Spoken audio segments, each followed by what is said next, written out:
Car मैं हूं अमीश देवगन। नए कृषि सुधार कानून और किसान आंदोलन पर आज सुप्रीम कोर्ट में सुनवाई हुई। कोर्ट ने विवाद सुलझाने के लिए एक कमेटी बनाने को कहा। इस कमेटी के लिए मोदी सरकार और किसान संगठनों से नाम भी मांगे गए, लेकिन आज सुनवाई के दौरान कोर्ट ने सरकार को फटकार भी लगाई। कोर्ट ने सरकार से पूछा कि आप किस तरह का समझौता कर रहे हैं, कैसे हल निकाल रहे हैं इस विवाद का। कोर्ट ने दो टूक कहा कि सरकार कृषि कानून लागू करने पर रोक लगा रही है या फिर हम उठाएं कोई बड़ा कदम। दूसरी तरफ कोर्ट ने किसानों से कहा कि हम आंदोलन को खत्म नहीं करना चाह रहे हैं, आप इसे जारी रख सकते हैं, लेकिन हम ये जानना चाहते हैं कि अगर कानून रुक जाता है तो क्या आप आंदोलन की जगह बदलेंगे। हालांकि कोर्ट ने आंदोलन में बच्चों और महिलाओं के शामिल होने पर सवाल भी खड़ा किया। कोर्ट ने किसानों से यह भी पूछा कि आपको सुप्रीम कोर्ट पर भरोसा है ना, लेकिन सबसे बड़ा मुद्दा है कि क्या अब किसान विवाद का समाधान करीब है। आज इसी पर होगी देश की सबसे बड़ी बहस, किसान संग्राम सुप्रीम समाधान।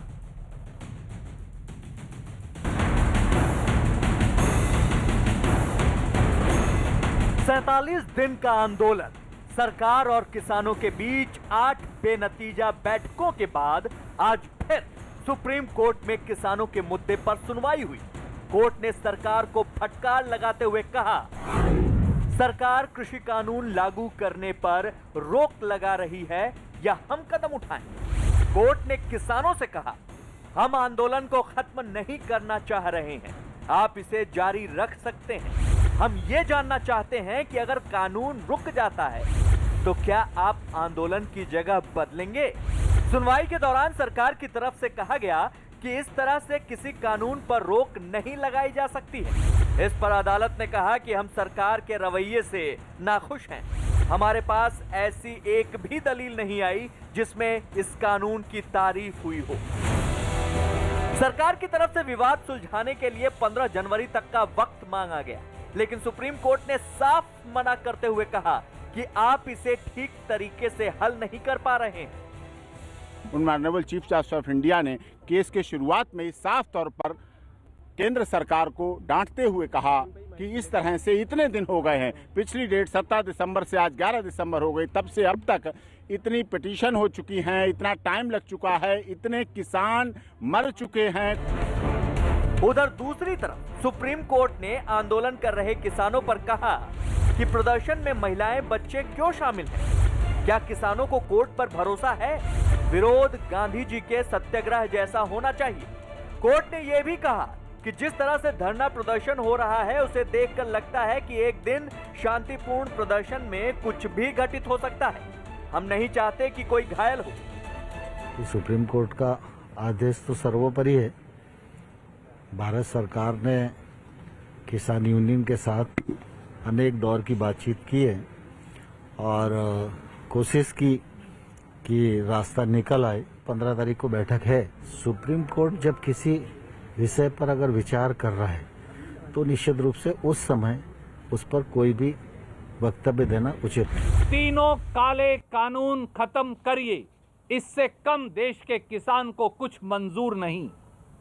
जब मोदी सरकार खुद कानूनों में 18 संशोधन करने को तैयार है तो साफ है कि ये कानून गलत है। इससे पहले कल हरियाणा के करनाल में सीएम खट्टर की सभा से पहले जमकर हंगामा हुआ। खट्टर यहां किसान महापंचायत कार्यक्रम में शामिल होने वाले थे, लेकिन किसान उस हेलीपैड पर डट गए जहां सीएम खट्टर का हेलीकॉप्टर लैंड होना था। आखिरकार कार्यक्रम रद्द करना पड़ा।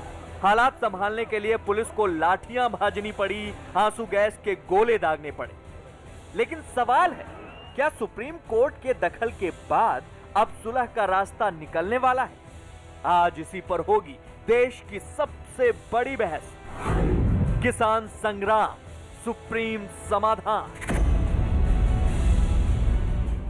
किसानों पर सुप्रीम समाधान का विश्लेषण सुनिए। सुप्रीम कोर्ट के दखल से समाधान की उम्मीद बढ़ी है। सुप्रीम कोर्ट ने दोनों पक्षों को उनकी कमी बताई है। केंद्र शुरू से कमेटी बनाने के प्रस्ताव देती आई है। किसानों को भी खुले मन से बातचीत करनी चाहिए। बेमियादी आंदोलन देश और किसानों के लिए बिल्कुल अच्छा नहीं है। सुप्रीम कोर्ट ने कहा विरोध गांधी जी जैसा होना चाहिए। आंदोलन के 48वें दिन कल क्या सुप्रीम कोर्ट से निकलेगा इसका रास्ता। और बहुत सीधी टिप्पणी में सुप्रीम कोर्ट ने सरकार पर भी सवाल पूछा है और तीखी टिप्पणी करी है। मेरे साथ बात करने के लिए डॉक्टर सुधांशु त्रिवेदी हैं, भारतीय जनता पार्टी के सांसद हैं, प्रवक्ता हैं और नेता हैं। मेरे साथ अवनीश अवस्थी हैं, राजनीतिक विश्लेषक हैं, संघ के जानकार हैं।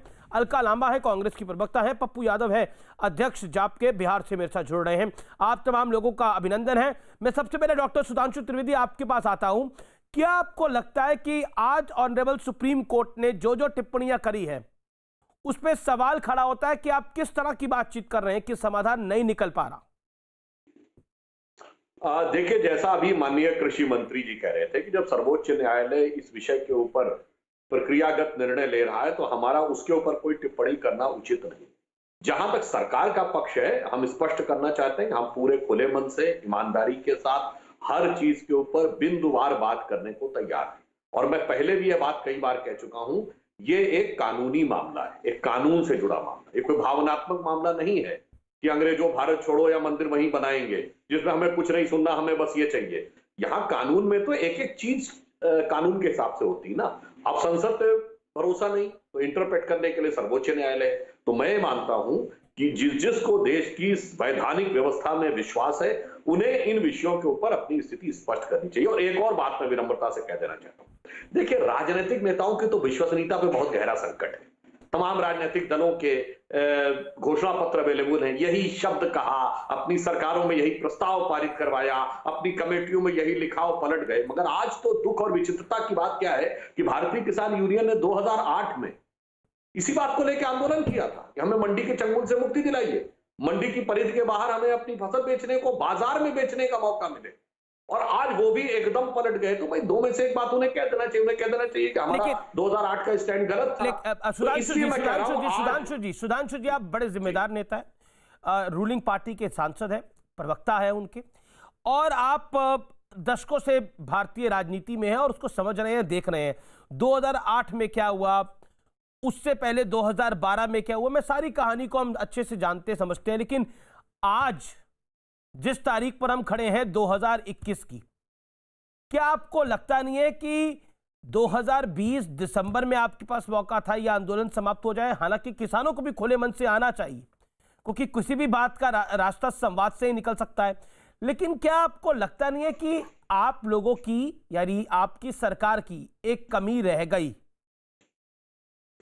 2008 में क्या था, 2014 से पहले क्या था, वो मैं सारी बातों को मैं जानता हूं। कांग्रेस ने अपना बयान बदल लिया, भारतीय किसान यूनियन ने अपना बयान बदल लिया। बिल्कुल आपकी बात लेजिटिमेट है, जायज बात है, लेकिन मैं आज की बात कर रहा हूं। नहीं, उन्होंने जो आपने बात कही बिल्कुल सही है।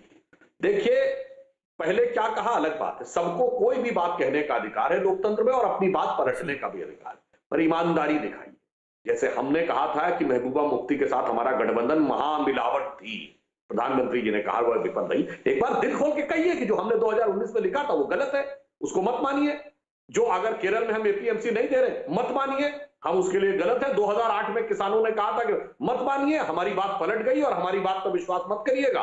आ जाइए, कौन सी समस्या की बात है, ईमानदारी तो दिखाई। और दूसरी बात, जो कुछ हरियाणा में हुआ करनाल में, ये आंदोलन है क्या? जी, ये आंदोलन है क्या? और उसके लेकर कोई सवाल नहीं उठता। नहीं, बिल्कुल वाजिब बात, बिल्कुल वाजिब बात है। एक मिनट, एक बात और, करनाल से लेकर और वॉशिंगटन डीसी में महात्मा गांधी की मूर्ति के साथ अपमान होता है और गांधी नामधारियों के मुंह से शब्द नहीं फूटता है। ये क्या है? ये लगता मूल्य और सिद्धांत किनारे, जनता का हित किनारे, शुद्ध और शुद्ध केवल राजनीति। ओके, मैं अलका लांबा का रुख करता हूं। अलका जी, आज ऑनरेबल सुप्रीम कोर्ट ने बहुत ही सीधे सीधे शब्दों में दोनों पक्षों को बात कही। उन्होंने, ऑनरेबल सुप्रीम कोर्ट ने यह भी कहा कि बच्चों का और औरतों का क्या काम है इस आंदोलन में, और कोई आंदोलन, कोई भी आप आंदोलन करिए, ये गांधी जी के आंदोलन की तरह होना चाहिए, हिंसात्मक नहीं होना चाहिए। आप जानती हैं किस तरह से 1600 टावर तोड़े गए हैं, कैसे करनाल के अंदर हुड़दंग मचाया गया है, गुंडागर्दी हुई है करनाल के अंदर। क्या आपको लगता नहीं है कि यह संदेश किसानों को भी है और जो किसानों को राजनीति कर रहे हैं उनको, उन पर भी है?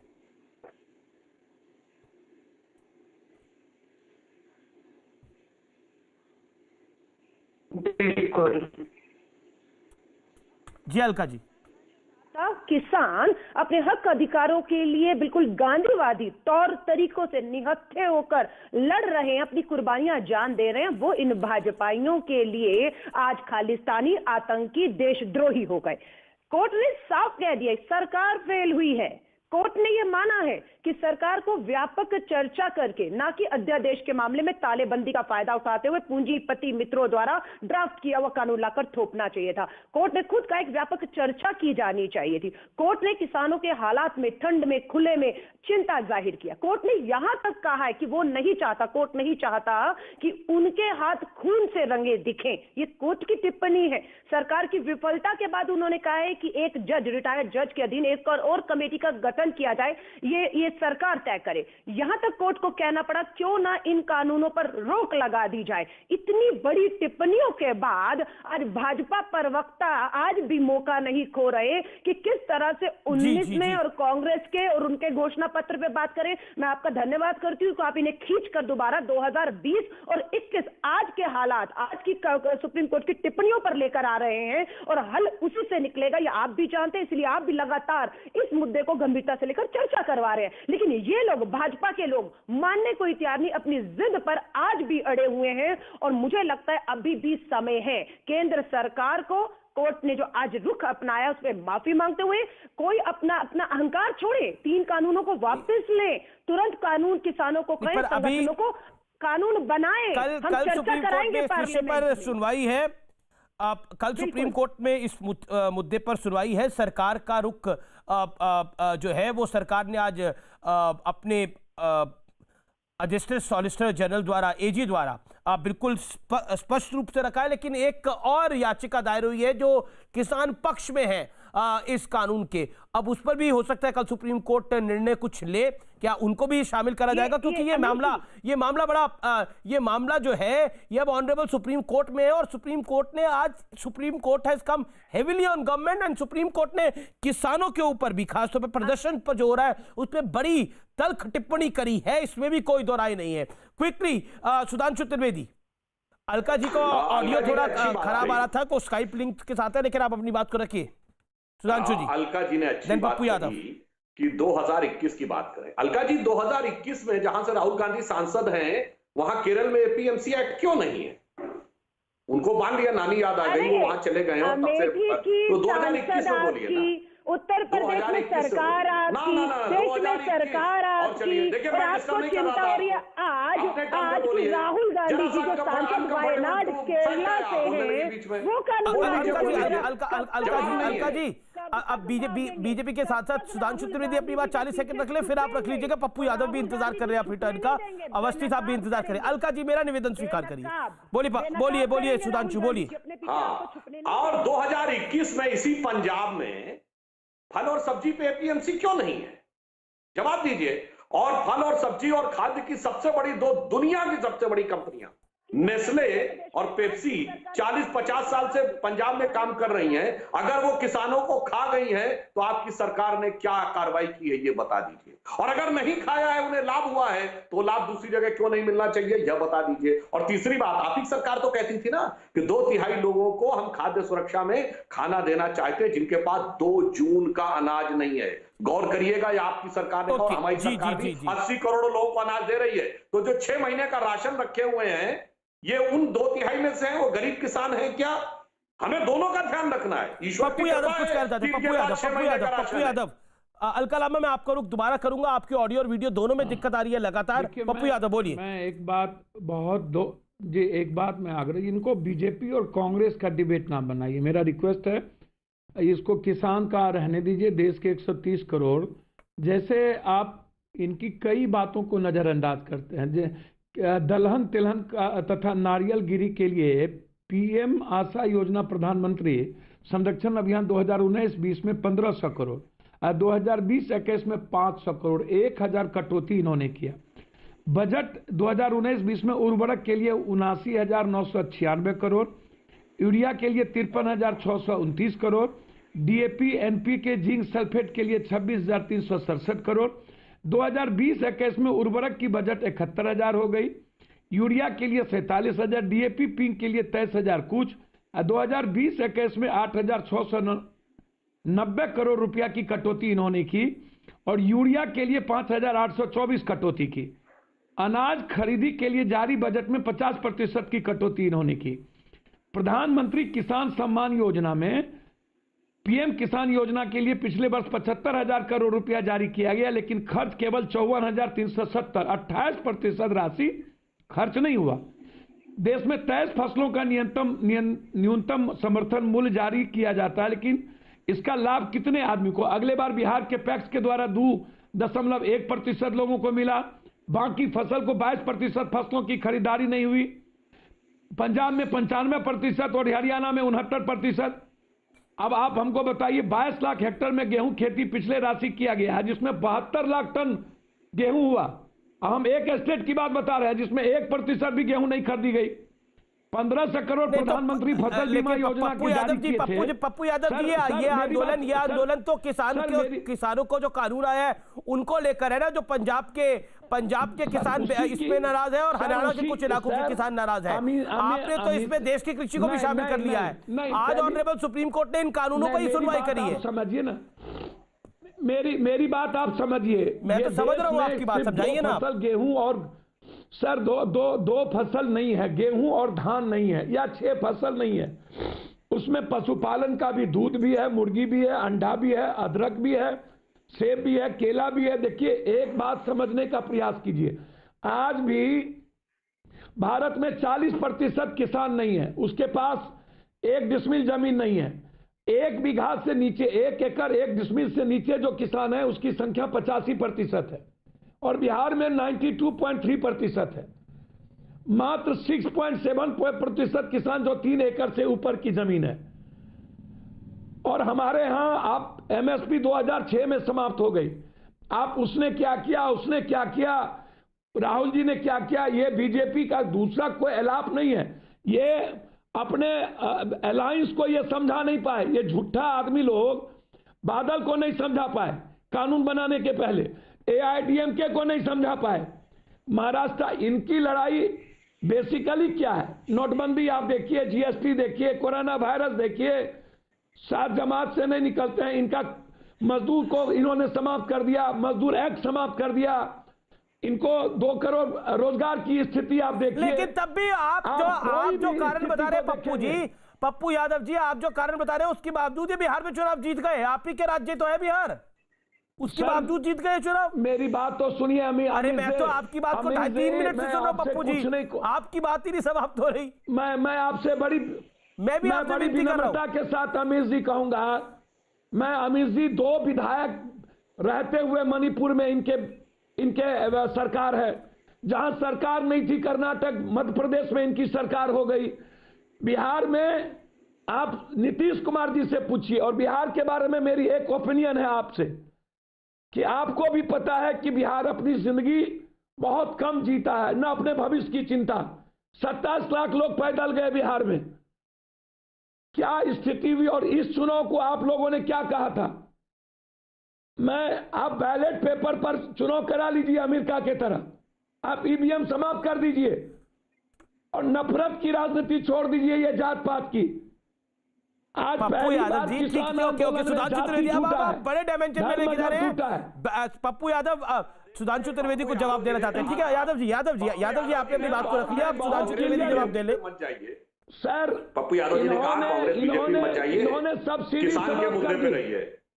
नहीं, अभी तो पप्पू यादव ईवीएम में भी आ गए हैं, पप्पू यादव जात पात की राजनीति में भी आ गए हैं, नफरत की राजनीति में भी आ गए हैं, अमेरिका में भी आ गए हैं। इनको डीजल, इन्होंने दुनिया में सब पानी के दाम में डीजल बिकता है। पप्पू जी, और ये पूरे देश के किसानों पर मेरा निवेदन स्वीकार करिए। आप 5-5.5 मिनट से बोल रहे हैं। अब डॉक्टर त्रिवेदी को सुनिए, बीजेपी मेंबर ऑफ पार्लियामेंट अपना हाथ खड़ा करके बैठे हैं पिछले 2 मिनट से, कुछ बोलना चाह रहे हैं। सुन के सर 45 दिनों से किसान बैठा हुआ है, क्या सुनना है इनकी।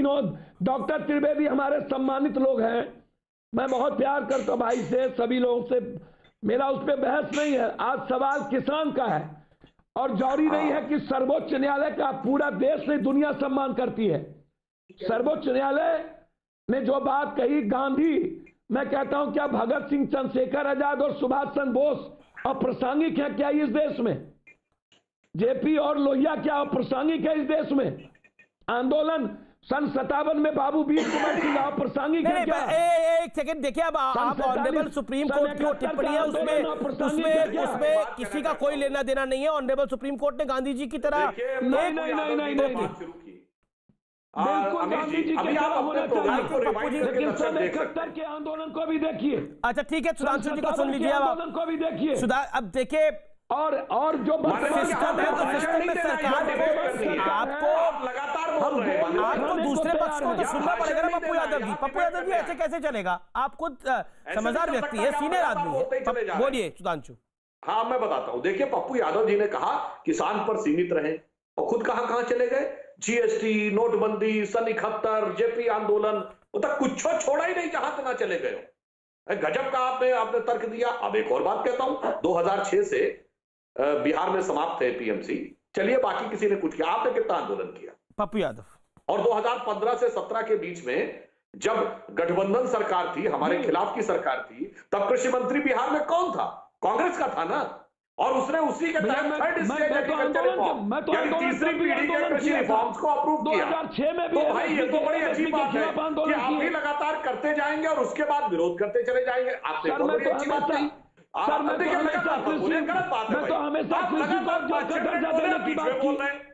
क्या तरीका है बहस करने का भाई? मैं तो हमेशा दर्जा देने की बात की। आप फसल की कीमत लगाने का अधिकार किसान को दे दो ना। पप्पू जी आपने किसान की बात करते ईवीएम, अमेरिका, नफरत सबकी बात करें। अब सुनिए सुधांशु को 30 सेकंड तो सुनना पड़ेगा, 1 मिनट तो सुनना पड़ेगा पप्पू जी। बोलिए सुधांशु। अब मेरी बात सुनिए, आपने बड़ी अच्छी बात कही। आप क्यों पढ़ते हो? अरे भाई हम तो वही कह रहे हैं, किसान के बीच में कौन आ रहा है भाई? आपने कहा कि जब आज से 7-8 महीने पहले की बात है, 1,000 किलोमीटर चल के जा रहा था झारखंड, बिहार, छत्तीसगढ़ का किसान, जिसके पास 2 दिन का अनाज नहीं था। वो किसान नहीं था क्या? आज तो लोग आए 6 महीने का अनाज लेके। आपने जाने पर मजबूर कर दिया। और एक और बात समझिए ना, मजबूर कर दिया। आपको पता है कि यहाँ पे ट्रैक्टर रैली निकली। क्या तरीका है बहस कर रहे हैं यार? लगातार बहस करते चले जा रहे हैं, बोलते ही नहीं है। अरे मजदूर किसान नहीं है क्या? मजदूर अपने गांव में किसानी करने नहीं जाता? बिहार का होकर आपको ऐसी भाषा नहीं बोलनी चाहिए कि मजदूर नहीं है। अरे वो किसान है जो मजबूरी में मजदूरी करने जाता है। वो किसान है जो मजबूरी में मजदूरी करने जाता है। वो मर्सिडीज वाला किसान नहीं है। सर वो उनके पास, इसलिए आप अपनी बात सुनिए। उनके पास घर नहीं है सर, उनके पास जमीन नहीं है सर। त्रिवेदी साहब उनके पास जमीन नहीं है।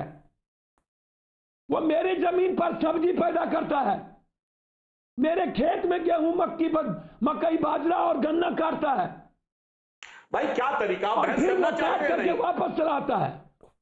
अच्छा आपने कहा कि उसके पास जमीन नहीं है और आपके खेत में काम करता है। ये कॉन्ट्रैक्ट फार्मिंग है कि नहीं? बोलिए। बगैर नियम के कॉन्ट्रैक्ट फार्मिंग ठीक है, उसी में नियम ला दिया तो समस्या है? बोलिए हाँ या ना। अभी आपने बोला कि जमीन नहीं है मगर मेरे खेत में खेती करता है, ये कॉन्ट्रैक्ट फार्मिंग नहीं तो क्या है? बोलिए। सर ये कॉन्ट्रैक्ट फार्मिंग हमको एक बात बताइए। बगैर नियम के चलनी चाहिए ताकि उस मजदूर का शोषण हो सके। आप मगर अगर उसमें नियम ला दिया जाएगा तो समस्या है। वो किसान आप जो किसान, आपको पता है कॉन्ट्रैक्ट फार्मिंग में त्रिपक्षीय समझौते का प्रावधान भी है। मालिक, खरीदार और आपको नहीं पता है। कोई भी किसी भी फसल की क्षतिपूर्ति उन बटेदारों को, सीमांत किसान को नहीं मिलता है, वो जमींदारों को मिलता है। बगैर नियम के चल रहा है। नियम बना दिया तो समस्या हो गई। महाराष्ट्र में चल रहा है कई सालों से, नियम बना दिया समस्या हो गई। जवाब आपने नहीं दिया। कितने दिन से चल रहा है बिहार में और 2015-17 में कांग्रेस के कृषि मंत्री उसको अप्रूव कर रहे हैं। देखिए सभ्यता से बहस करिए। आप तो देखिए डिस्टर्ब कर रहे हैं। आप 10 मिनट से आप कुछ न कुछ बोले जा रहे हैं। आप जेपी आंदोलन से लेके जीएसटी जाने कहां पहुंच गए और फिर आप लगातार बोल रहे हैं हर दूसरे वाक्य में। ऐसे कैसे चलेगा भाई? आपको जो बोलने पर बोलिए, मैं चाहता हूं उसके बाद अपने टर्न का इंतजार करिएगा जैसे मैंने किया। अच्छा मैं दोनों को, पप्पू यादव और सुधांशु जी, मैं आप दोनों को शांत कर रहा हूं। मैं मान रहा हूं, देखिए मुझे लगता है बहस में एक स्तर रहना चाहिए और जरूरी है कि एक दूसरे की बात सुनी जानी चाहिए। देखिए हम सुप्रीम कोर्ट को कोई मिसकोट ना करें क्योंकि ये मैटर चल रहा है, मेरा निवेदन है। और देखिए, ऑनरेबल सुप्रीम कोर्ट ने आज सरकार पर जो ऑब्जर्वेशन करी है वो भी हमने बताई है, और जो ऑब्जर्वेशन उन्होंने प्रदर्शन को लेकर करी है वो भी स्पष्ट रूप से बताई गई हैं। और जहां तक महात्मा गांधी की तरह प्रदर्शन करने की बात है, वो सिर्फ एक सुप्रीम कोर्ट की ऑब्जर्वेशन थी, वो किसी पैनलिस्ट की ऑब्जर्वेशन नहीं थी। ना वो अलका लांबा ने बोला, ना वो डॉक्टर त्रिवेदी ने बोला, पप्पू यादव, वो सुप्रीम कोर्ट की ऑब्जर्वेशन। आपने बोला भगत सिंह ने भी आंदोलन किया था। देखिए, आंदोलन महात्मा गांधी ने करा था और भगत सिंह ने जो करा था वो हमारे सामने है। ये सुप्रीम कोर्ट की ऑब्जर्वेशन है, और सुप्रीम कोर्ट का कहने का तात्पर्य यही था कि शांति के साथ ये होना चाहिए। जो कुछ करनाल में हुआ वो आंदोलन नहीं था, जो कुछ 1600 टावर तोड़े गए पंजाब के अंदर वो आंदोलन का हिस्सा नहीं था, वो अराजकता थी, वो गुंडाई थी, और गुंडागर्दी को आंदोलन के साथ नहीं जोड़ा जा सकता। ये सुप्रीम कोर्ट ने अपनी ऑब्जर्वेशन में शायद यही कहना चाह रहा है। ओके, क्विकली अब नीतीश अवस्थी में आपका रुख करता हूं। आप 23 मिनट बाद कार्यक्रम में आ रहे हैं, पप्पू यादव लगातार बोल रहे थे, लेकिन मैं आपके पास आता हूं अवस्थी जी। मैं आपसे जानना चाहता हूं, एक मैसेज दिया गया है सिस्टम को, और वो सिस्टम में आपकी विचारधारा वाली सरकार भी है। अमीश जी, सर्वोच्च न्यायालय जो भी निर्णय सुनाता है वो सर माथे पर, बिना किसी कॉमा के, बिना किसी फुल स्टॉप के, बिना किसी इफ एंड बट के। लेकिन मैं उन लोगों की बात करना चाहता हूं जो कल तक सुप्रीम कोर्ट के निर्णयों को एक पार्टी का निर्णय बताते थे, आकार पटेल, अरुंधति रॉय एंड कंपनी। और ये वार्ता सफल क्यों नहीं हो रही? ये वार्ता इसलिए सफल नहीं हो रही कि क्योंकि किसान कानूनों पर तो चर्चा ही नहीं हो रही। मांग तो की जा रही है, वरवर राव को छोड़ दो, गौतम नवलखा को छोड़ दो, शर्जील इमाम को छोड़ दो। अरे किसान आंदोलन के आड़ में जिस तरीके से जो मांगे रखी गई वो भी सबके सामने है ना। और सबसे हैरत की बात है कि एक किसान, सो कॉल्ड किसान आंदोलन के बीच में एक चुनाव विश्लेषक बैठ के कहता है, जी अगर किसान कहते हैं कि हमारे हित में नहीं है कानून, हाँ हमारे हित में है कानून लेकिन हम नहीं मानते, हमें नहीं चाहिए, हमारे कल्याण के लिए, हमारी बेहतरी के लिए, लेकिन हम नहीं मानेंगे कानून। मैं उनसे पूछूं कि अगर यही मोटरसाइकिल पे बैठा हुआ व्यक्ति हेलमेट लगाने वाला कहे कि मैं नहीं मानता जी, मैं मरता हूं, मैं मरना चाहता हूं, मैं मर जाऊंगा, मेरा चलान क्यों कर रहे हो, क्यों कानून बना रहे हो, मेरी सुरक्षा से आपको क्या लेने देना, मैं नहीं चाहता कि मैं सुरक्षित रहूं, मैं तो मरना चाहता हूं। ये कोई बात नहीं होती ना। सरकार नहीं, आप जिनकी बात कर रहे हैं वो तो ना किसान है ना सेफोलॉजिस्ट है, वो तो पता नहीं कौन है, वो खुद ही जानते हैं। देखिए, I think we should not discuss irrelevant people out here. नहीं, वो खुद भी नहीं जानते, वो पैसा आओ बाहर से और यहां पर अराजकता फैलाओ किसी भी हालत में। आप एक बात बताइए, वार्ता में ये बात सामने आएगी ना, अभी सुप्रीम कोर्ट के सामने आएगी कि सिर्फ दोनों तरफ से बातें होती हैं ना। आपने कहा पराली जलाने के बाद, अभी जब दिल्ली में प्रदूषण बढ़ता है तब पराली पर बात आ जाती है कि पराली क्यों जलाई जाती है, और आज पराली पर जलाने पर कानून नहीं बनेगा। ओके। ये कॉन्ट्रडिक्शन है भाई इसी देश का, इस समाज का। अलका लांबा का वीडियो आ रहा है, जा रहा है, लेकिन मैं कोशिश कर रहा हूं उनको कनेक्ट करने की। अलका जी, प्रदूषण पर कदम नहीं उठा रही। अलका जी, आज आपके ऑडियो और वीडियो लिंक पे थोड़ी समस्या आ रही है, बार बार ब्लैकआउट हो रहा है, आप अपनी बात को रखिए। बिल्कुल अमीर जी, भाजपा के प्रवक्ता ने धन्यवाद अभी तक ये नहीं कहा कि सुप्रीम कोर्ट ही गुमराह कर दिया पूरी कांग्रेस और विपक्ष ने, पर इनसे पूछिए अभय चौटाला को हरियाणा में चला रहे हैं, पूछिए इनसे, उन्होंने क्या कहा है। उन्होंने कहा 26 तारीख तक कानून वापस नहीं लिए गए, वो इस्तीफा देंगे और हरियाणा अपनी सरकार, भाजपा अपनी सरकार बचा सकती हो तो बचा ले। ये गुमराह किस किस को बताएंगे, अपने सहयोगियों को समझा नहीं पा रहे। और कोर्ट ने यहां तक टिप्पणी की है अमीश जी कि कोई भी याचिका इस किसान जो कानूनों के हित में जो है फेवर में नहीं डाली गई। इवन कि सरकार भी अपने अटॉर्नी जनरल ऑफ इंडिया के माध्यम से इन कानूनों के लाभ क्या है वो कोर्ट को नहीं बता पाई। इवन कि इसके खिलाफ जो है जरूर याचिकाएं डली और कोर्ट ने यहां तक कह दिया, और आप और हमें भी समझना है, कोर्ट कानूनों को लेकर कुछ नहीं कर सकती है। ये कानून जो है पार्लियामेंट से बना है, पार्लियामेंट से ही वापस लिए जाएंगे। कोर्ट ने मात्र पूरे आंदोलन के ऊपर टिप्पणी की है, सरकार की नाकामी विफलताओं पर टिप्पणी की है। वो कोर्ट सिर्फ टिप्पणी कर सकता है, सुझाव दे सकता है, कानूनों पर स्टे लगा सकता है, लेकिन कानून वापस लेना और आरटीआई जिसे झुठलाते रहे, कोर्ट ने खुद कह दिया है, मान लिया है कि बात और व्यापक चर्चा के बाद कानून लाए होते तो आज ये आंदोलन या 65 से ऊपर किसानों को अपना जान ना देनी पड़ती। थी या जिन टावरों की चिंता आज हो रही है, उन टावरों की चिंता नहीं करनी पड़ती। 65 टावर तोड़ दिए गए। अरे 65 हमारे किसानों ने सर्दी में ठंड में दम तोड़ दिया है। टावर नहीं, तो कल दोनों खड़े हो गलत है। जाएंगे। किसानों की जान जाना भी गलत है, 1600 टावर टूटने भी गलत है, करनाल में जो हुआ वो भी गलत है। अमीर जी जिनकी जान चली गई वो कैसे वापस आएगी? टावर तो कल फिर वापस आ जाएंगे। और ये नौबत आई किसकी वजह से? केंद्र की हठधर्मिता, जिद की वजह से, प्रधानमंत्री नरेंद्र मोदी जी की जो है ठीक है, सुधांशु अपना जवाब दे दें। ध्यान ना देना। अभय ओके, चौटाला के सुधांशु बारे जी, में पूछिए। अलका लामा को इनका रिस्पॉन्ड। इकलौता केरला का विधायक इनके समर्थन में नहीं था जब बिल केरला की विधानसभा में प्रस्ताव आया। पूछिए इनसे, इसी पर जवाब दे, इधर उधर घुमाए नहीं। देखिए, एक कहावत होती है कि कहते कहते दिल की आरजू जुबान पे आ ही जाती है। अलका जी के पहले वाक्य में क्या निकला? हरियाणा में सरकार गिरेगी और कोई नाई का लाल सरकार को नहीं बचा सकता। यही तो है राजनीति, सरकारें बनाने बिगाड़ने का है। परंतु सहयोगी अभय चौटाला मैंने शांति से सुना, मगर जवाब नहीं मिला कि केरल में क्यों नहीं है, जमाने से नहीं है। जवाब नहीं मिला कि सब्जी के ऊपर क्यों नहीं है, और सब्जी पे क्यों एपीएमसी नहीं है, मगर गेहूं और चावल पर है। इसका जवाब उन्होंने नहीं दिया, अपने मुंह से जवाब नहीं दिया कि इसी लोकसभा के लिए फिर के डिस्टर्बेंस लगातार। अलका जी, आपने अपनी बात को रख लिया। आप सुधांशु अपनी बात को 40 सेकंड रख लिया, फिर आप रखिएगा, एक एक करके बोलिएगा। आप दोनों स्काइप से, दोनों को ऑडियो में दिक्कत आ जाता है, कुछ समझ नहीं आता व्यूअर को भी। बता दीजिए हरियाणा की सरकार मैं अपने टर्न का इंतजार करता हूँ और ये बीच में बोलते हैं। जब डिस्टर्बेंस होता तो ऐसे ही आदमी बीच में बोलता है। समस्या क्या है? मैं गुमराह नहीं कर रहा हूँ, सीधा जवाब दीजिए। एपीएमसी अगर केरल में नहीं है, अगर वहां ना होना अच्छा है तो दिल्ली में होना क्यों अच्छा है?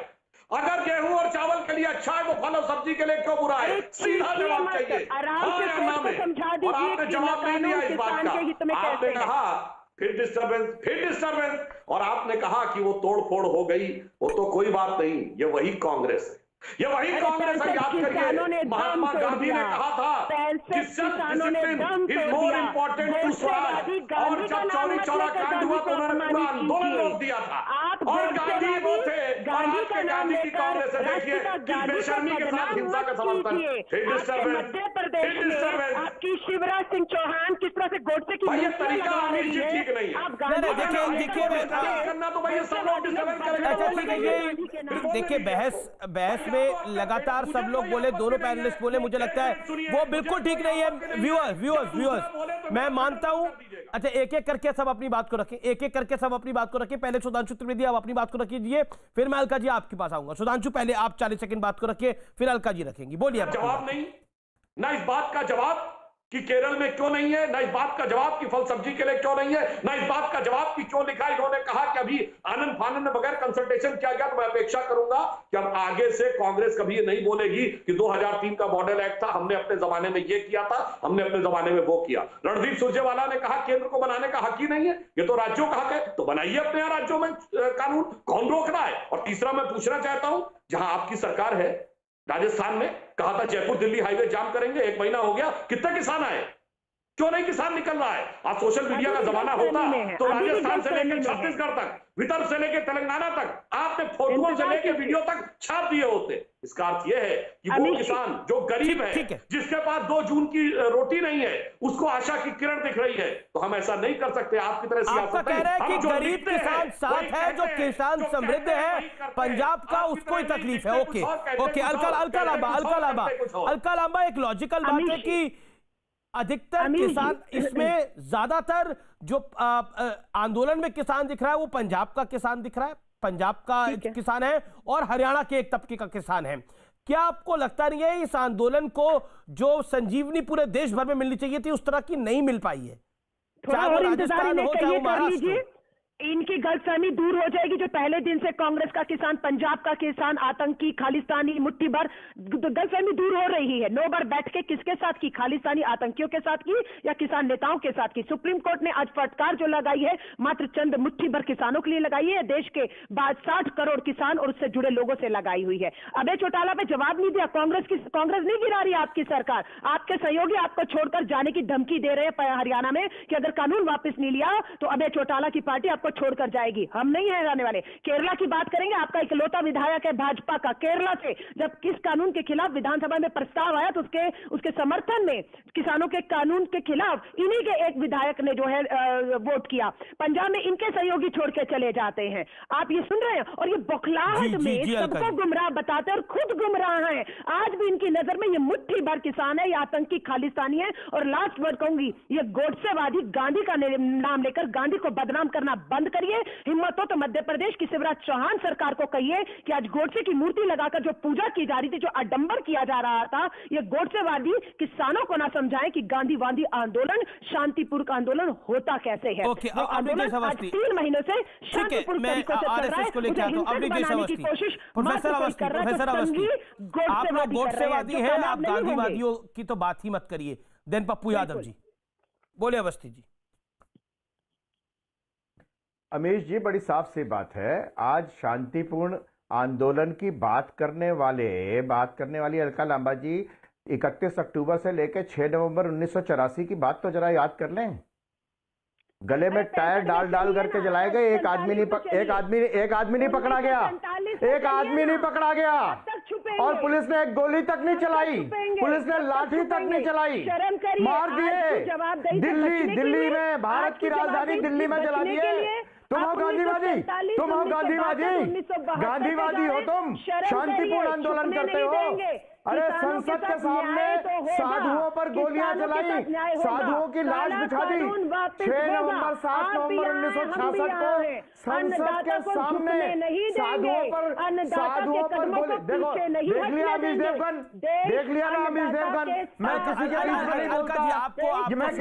नहीं बोलता, और ये अलका लांबा हरेक के बीच में बोलती है।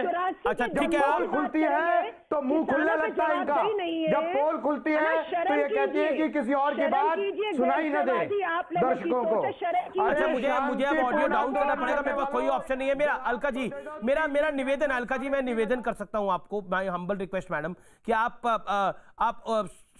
सुधांशु जी के साथ आपने बात करी, उसके बाद अवस्थी जी को आप 40 सेकंड का वक्त दीजिए, फिर मैं आपके पास वापस आऊंगा। ओके, बोलिए अवनीश अवस्थी, देन पप्पू यादव जी। मैं बड़ी साफ सी बात कर रहा हूं अमीश जी कि शांतिपूर्ण आंदोलन की बात कांग्रेस के मुंह से अच्छी नहीं लगती।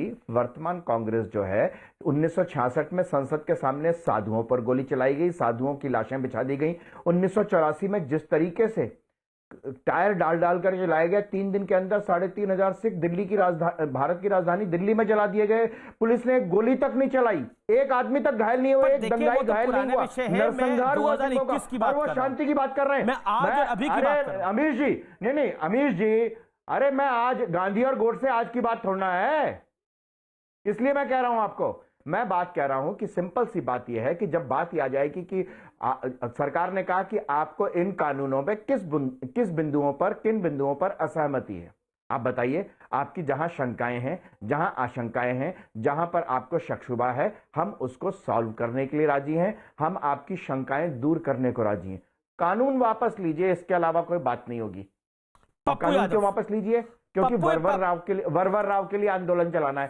पप्पू यादव देखिए, किसी भी संवाद से निकलता है, और संवाद में यह कहा जाए कि आप रिपील ही करिए, कानून कैंसिल ही कर दीजिए, फिर हम बात करेंगे, तो यानी बातचीत को कोई आगे नहीं बढ़ाना चाह रहा। अमीश बाबू जी, पप्पू जी, अमीश बाबू जी, एक बात समझिए कि इस देश में जो आप बार बार पंजाब हरियाणा की बात करते हैं, ये बिल्कुल गलत है। एक तो समझिए कि 40% हिंदुस्तान के लोगों के पास 1 डिसमिल जमीन नहीं है। दूसरी बात, बिहार में 92.3 और भारत में 85 से 87% लोग ऐसे हैं जिसके पास 1 बीघे से नीचे जमीन है, जो अपना फसल 400, 600, 700, 800 रुपये में खेतों में और दरवाजे आते आते बिचौलियों को बेचकर कमाने चला जाता है। ये जो पंजाब के किसान हैं जो मंडी के साथ टैक्स देते थे, जो हरियाणा के किसान हैं जो मंडी के साथ टैक्स देते थे, जिनका सरकार मंडी और किसानों के साथ कोलैबोरेशन था, 1867 रुपया टैक्स देने के बाद उनको लगता था कि एक रेस्पेक्टेबल हम जो मेहनत करते हैं वो मेरे घर को आता है। आप इसको सोचिए, फ्यूचर क्या है पंजाब हरियाणा का।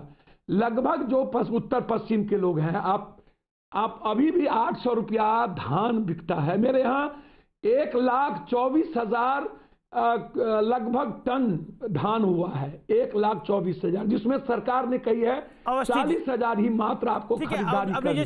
सर मेरी बात समझिए, मैं एक सर टाइम लिमिट है मेरे साथ। अनिल जैन भी कुछ देर में जुड़ेंगे। यादव जी आप देखिए पप्पू यादव जी, आप बड़े सारे आंकड़े लेके आए थे, मेरा भी एक आंकड़ा सुन लीजिए ना, क्या ये सच है? अच्छा ठीक है, बोल लीजिए। क्या ये सच है कि 15 सेकंड दे दीजिए। 2014 तक 650 करोड़ की दलहन खरीदी गई और उसके बाद अवस्थी जी आपको समय दूंगा आगे। अवस्थी जी पप्पू यादव को 20 सेकंड दे दीजिए और 20 सेकंड गिन के। हाँ गांधी पे बोलिए। मैं दूसरी बात 60 किसान, मैं गोडसे गांधी में नहीं फंसूंगा प्लीज।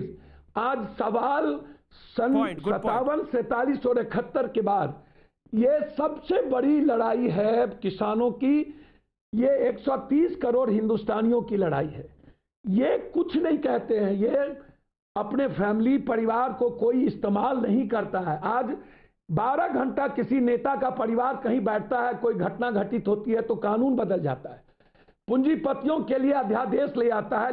लेकिन जब अच्छा ठीक है मजदूरों को एक्ट को बदले अवस्थी जी आप अपनी बात को रखिए। अभिजीत अवस्थी आपके 40 सेकंड है, please make your point. Abhijeet Awasthi make your point. Pappu Yadav. अच्छा अब पप्पू यादव जी सुन लीजिए ना, आप पप्पू यादव जी सुन लीजिए, पप्पू यादव जी सुन लीजिए कि ये अन्नदाता, ये किसान आलू उगाता है और आलू की उसको कोई कीमत नहीं मिलती, उसको सड़क पर फेंकनी पड़ती है। ये किसान टमाटर उगाता है, उसको कीमत नहीं मिलती है, कोई खरीदार नहीं मिलता है, उसको सड़क पर टमाटर फेंकने पड़ते हैं। अगर ये आलू अगर कोई कंपनी खरीदती है, जो अभी भी खरीदती है, और उससे चिप्स बना के बेचती है, तो किसान को फायदा होगा नुकसान होगा? ठीक है। अगर टमाटर खरीद करके केचप बनाती है तो किसान को फायदा होगा नुकसान होगा? तो आपने कानून बना दिया। नहीं, आप एक बात बहुत क्लियर है, अब तो आपने कानून बना दिया। जब अदानी जी को 1 लाख से ऊपर करोड़ रुपया सिर्फ दाल की, अरे भैया नेस्ले और पेप्सी अभी तक बेच रहे कि नहीं बेच रहे?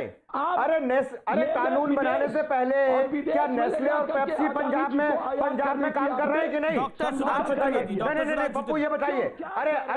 अरे पप्पू, अंबानी के घर कौन गया था? कैप्टन अमरिंदर सिंह गए थे कि आज वो पंजाब में लगाओ।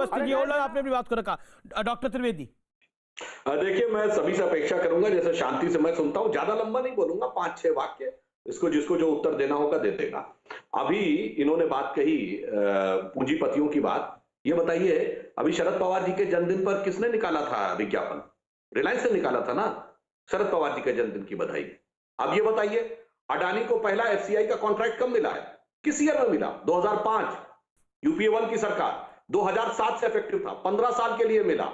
एफसीआई के गोदामों में 7 राज्यों के लिए 12% इंश्योर्ड मुनाफे के साथ। और अभी अमरिंदर जी ने बोला, आपको पता नेस्ले कब आई? 1961 में करार हुआ, नेहरू के जमाने में, और 67 में आई इंदिरा के जमाने में।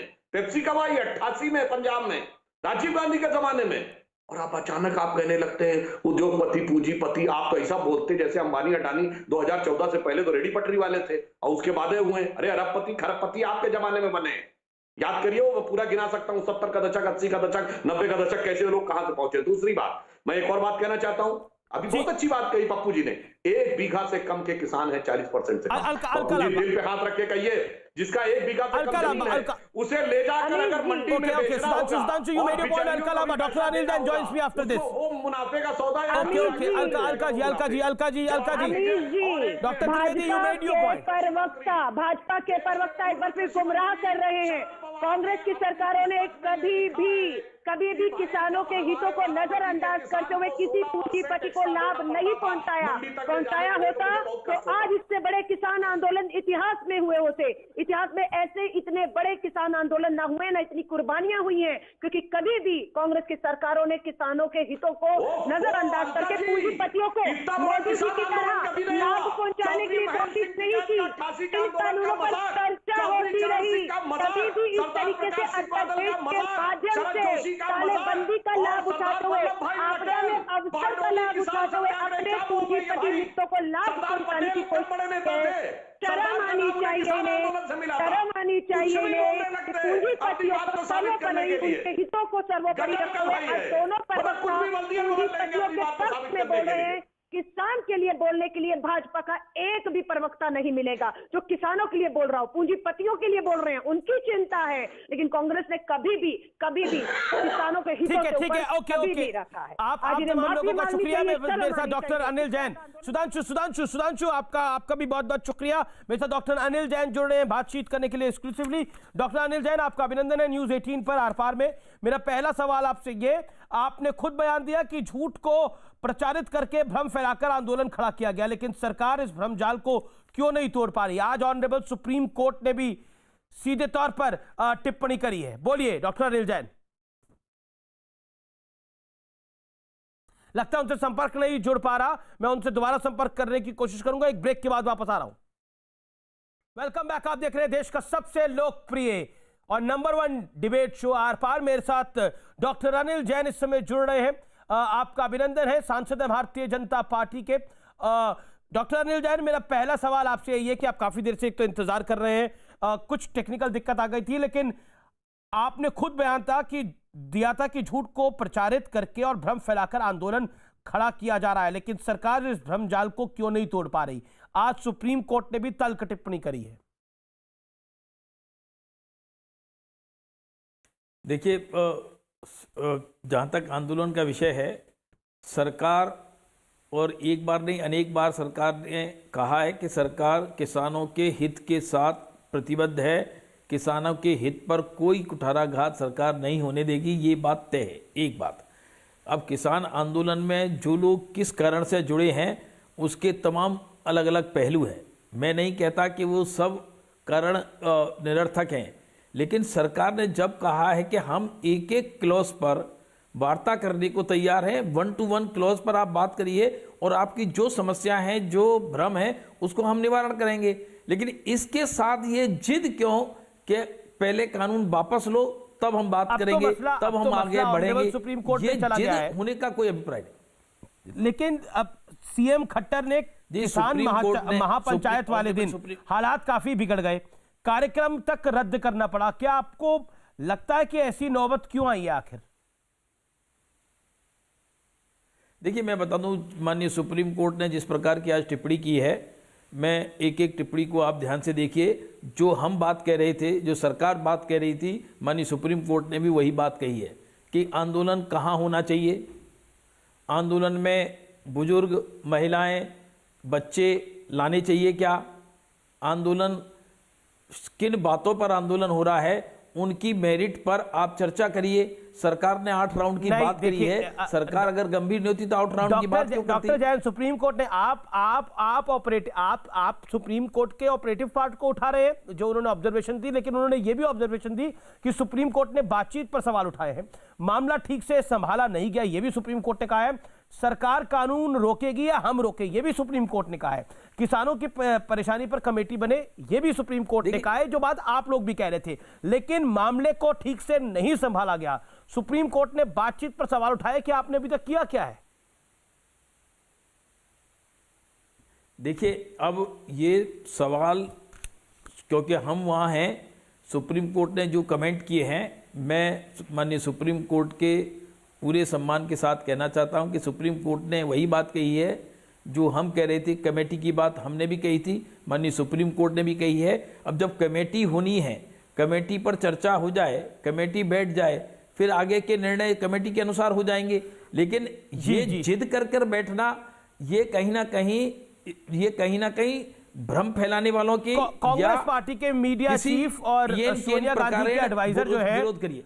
कांग्रेस पार्टी के महासचिव और सोनिया गांधी के एडवाइजर रणदीप सिंह सुरजेवाला ने कहा है कि जब 18 संशोधन के लिए सरकार तैयार हो गई है तो यानी कानूनी फॉल्टी है, तो इस फॉल्टी कानून को सरकार ढो क्यों रही है? क्योंकि लगातार कांग्रेस कह रही है कि भारतीय जनता पार्टी की सरकार की चूल्हे हिला दी है इस कानून पर जो आंदोलन किसान का खड़ा हुआ है। देखिए, रणदीप सुरजेवाला और कांग्रेस की और इनकी पार्टी कांग्रेस ने अपने शासनकाल में क्या किया? किसानों की सबसे ज्वलंत मांग थी स्वामीनाथन आयोग की रिपोर्ट को लागू करना। 2006 में रिपोर्ट आ गई, ये बैठे रहे 14 तक, 8 साल ये बैठे रहे। ये किस लिए बैठे रहे जी? अगर इन्होंने किसानों का हित करना ही नहीं था। हमने, हमारी सरकार आने के बाद, माननीय नरेंद्र मोदी जी की सरकार आने के बाद स्वामीनाथन आयोग की रिपोर्ट के अनुसार एमएसपी 1.5 गुना की गई। किसानों की लागत कैसे कम हो, किसानों को ठीक प्रकार से नीम कोटेड यूरिया के माध्यम से फर्टिलाइजर कैसे मिले और जिस पर दंगे फसाद ना हो। हमेशा दंगे फसाद होते। मेरा बड़ा सवाल यह है कि हरियाणा में क्या इसका बड़ा पॉलिटिकल नुकसान होगा? क्योंकि ऐसा भी माना जा रहा है कि आपके सहयोगी यानी जो जेजेपी है वो भी बड़ी आंखें दिखा रही है इसको लेकर। सरकार भी निपट सकती है क्या? देखिए, ऐसा ये राजनीतिक मुद्दा नहीं है, ये किसानों के हित का मुद्दा है और इस पर राजनीति करने वाले लोग इसमें तरह तरह की बात फैलाने की कोशिश कर रहे हैं। जैन साहब, डॉक्टर जैन, आप हरियाणा के प्रभारी भी है, इसलिए मैं पूछ रहा हूं, अकाली दल आपका सहयोगी रहा, जेजेपी आपकी सहयोगी है, वो सवाल खड़ा कर रही है। देखिए, ऐसा अकाली दल की अपनी क्या राजनीतिक मजबूरी रही, हर पार्टी अपने प्रदेश के अनुसार अपनी नीति तय करती है। वो जाने, हमने अंत तक उनको समझाने की, चौटाला साहब की पार्टी पर आप क्या बोलते हैं? और जेजेपी नहीं, दुष्यंत चौटाला की पार्टी पर आप क्या बोलते हैं? कौन से चौटाला ने स्टेटमेंट दिया है?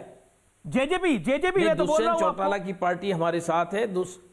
सुनिए, जेजेपी ने दुष्यंत चौटाला का स्टेटमेंट था कि हम एमएसपी खत्म नहीं होने देंगे। भारतीय जनता पार्टी की केंद्र सरकार ने स्पष्ट किया है कि हम एमएसपी लिखकर देने को तैयार हैं। एमएसपी नहीं जाएगी, हम लिखकर देने को तैयार है कि मंडी बन रहेंगी। तो फिर जब मंडी रहेगी, एमएसपी रहेगी, तो ये संशय क्यों फैलाया जा रहा है? ये जबरदस्ती किसानों के अंदर सुबुगाहट फैलाई जा रही है। बहुत बहुत शुक्रिया आपका हमारे साथ जुड़ने के लिए। मेरे पास समय फिलहाल इतना ही है, फिलहाल आर पार में इतना ही। नमस्कार।